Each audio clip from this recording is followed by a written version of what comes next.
Warga asing tak boleh ada dalam negara kita tanpa mendapat sebarang kebenaran, permit, pas, visa dan sebagainya daripada Jabatan Imigresen Malaysia.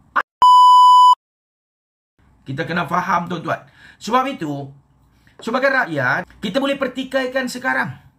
Kenapa dalam negara kita ada lambakan pelarian? Sedangkan negara kita bukanlah negara yang menerima pelarian. Negara yang mengiktiraf pelarian. Negara yang ada perjanjian dengan PBB untuk menerima pelarian. Rakyat dah boleh bangkit. Rakyat dah boleh pertikai. Kenapa ada ratusan ribu pelarian? Kalau apa yang diumumkan oleh UNHCR, etnik Rohingya sahaja yang ada dalam negara kita hampir 120,000 pelarian. Itu pelarian yang dikeluarkan kad secara sah oleh UNHCR.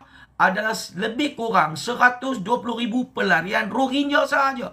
Sedangkan dalam negara kita ada hampir 50 buah negara yang memegang kad UNHCR.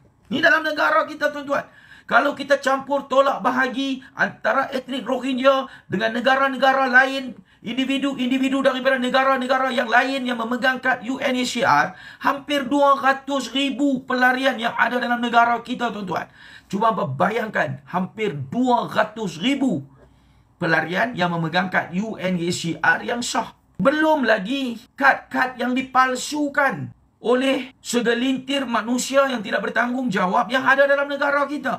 Mereka palsukan kad UNHCR. Sebab kad ini bukan dikeluarkan oleh kerajaan Malaysia.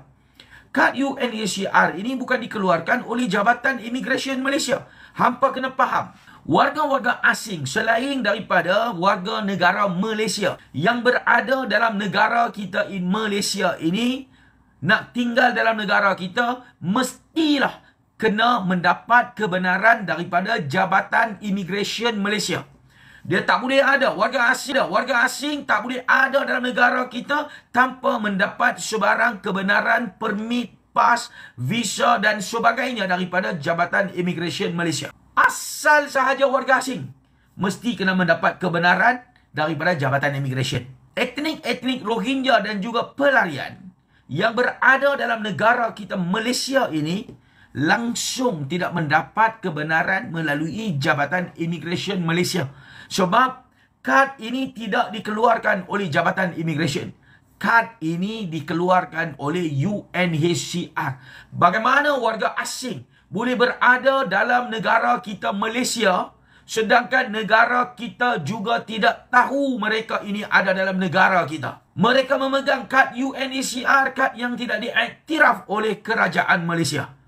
Sebagai negara berdaulat, rakyat boleh pertikaikan isu ini, tuan-tuan. Sebab itu, hampa kena bangkit pertikaikan isu ini. Bukan nak suruh hampa pergi jalan kaki, tuan-tuan. Tak payah nak pergi serah memang random dengan jalan kaki. Kita boleh naik kenderaan, pergi ke Jalan Bellamy di Kuala Lumpur, ada pejabat UNHCR. Dan kita pun telah pergi ke pejabat UNHCR, tuan-tuan.